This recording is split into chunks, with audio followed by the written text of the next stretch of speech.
High, good morning, শুভ মকর সংক্রান্তি। তো আমি আজ আমার বাইরে ঘরের ভেতরে ছোঁচ দেওয়া হয়ে গেছে। আমরা এইভাবে ভতাতে ছোঁচ দিই। তো ছোঁচ দেওয়ার হওয়ার সাথে সাথে আমি বাসন মাজতে চলে যাব। তো বাসন মাজতে চলে এসেছি, দেখতেই পাচ্ছ আমার স্বামীর মাংস কাটা হয়ে গেছে। তো দেখছো কাস্তে বটি এগুলো ধুয়ে নিচ্ছে। তো আমার বাসন মাজা হয়ে গেলে আমি স্নান করব। স্নান করা হয়ে গেছে। স্নান করার সাথে সাথে আমি রান্না চাপিয়ে দিয়েছি। আমার ভাত অটোটালটি হয়ে আসছে। আমার ছেলেকে বলছি তুমি পিঠা খাবে তো তুমি রসুন বা আমার কাজে হেল্প করো। আমার ছেলে কি করছে দেখো, রসুন আদা পেঁয়াজ নিয়ে বসে আছে। ও কথা বলছে না আজকে, ও বম কিনে দিইনি বলে।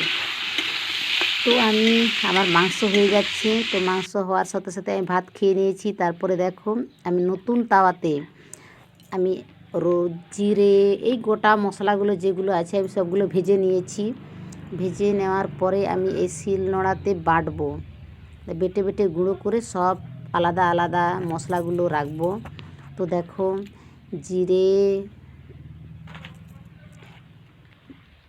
জিরে ধনে এগুলো সব ভেজে নিয়েছি।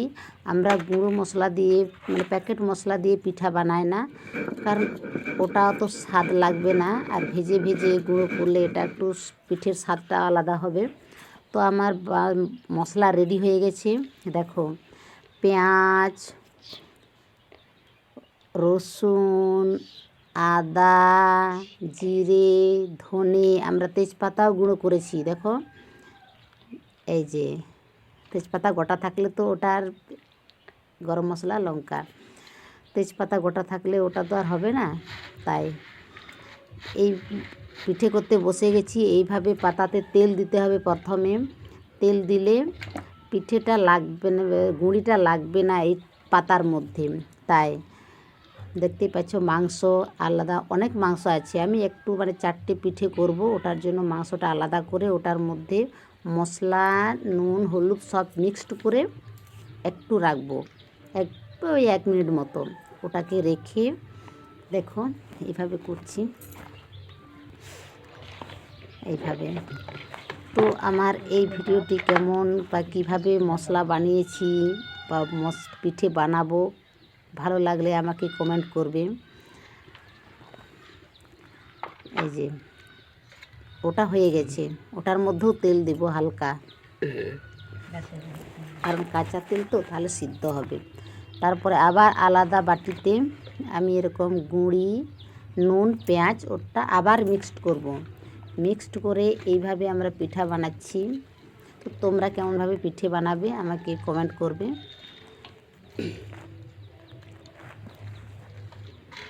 দেখো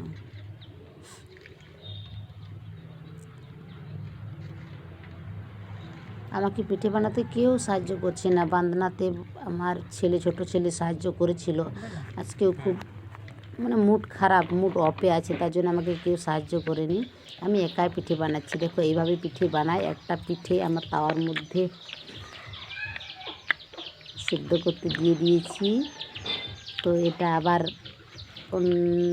দ্বিতীয় পিঠে বানাচ্ছি। পিঠে আমরা এইভাবে বানিয়ে বানিয়ে রাখি সবসময়, যাতে গুঁড়ি না ধরতে হয়। তো দেখো উনুনে পিঠেটা ভালো হয়, কারণ আস্তে আস্তে সিদ্ধ হবে। আমরা মাটির তাওয়াতেই পিঠেটা বানাই। তোমরা কি তাওয়াতে পিঠে বানাও আমাকে অতি অবশ্যই কমেন্ট করবে। এইভাবে দেখো ব্যাস আমার পিঠে হয়ে আসছে। তো আজকের এই মকর সংক্রান্তির পিঠে বা আমি কেমনভাবে রেডি করলাম তোমাদের ভালো লাগলে অতি অবশ্যই আমাকে কমেন্ট করবে। তো তোমরা আমার ভিডিওটি অতি অবশ্যই দেখবে। আজকের এই ব্লগটি কেমন লেগেছে আমাকে অতি অবশ্যই জানাবে। আমার দেখো ব্যাস এভাবে খুন্তিতে নাড়াচাড়া করছি। ব্যাস ওটা হয়ে গেছে, আমি নামাবো। তো আমার ছেলে চলে এসছে খাবে বলে।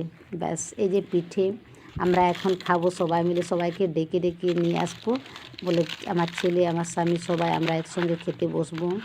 তো আজকের এই ব্লগটি কেমন লেগেছে বাই, অতি অবশ্যই আমাকে কমেন্ট করুন আমার পিঠেটা কেমন হয়েছে। ওকে।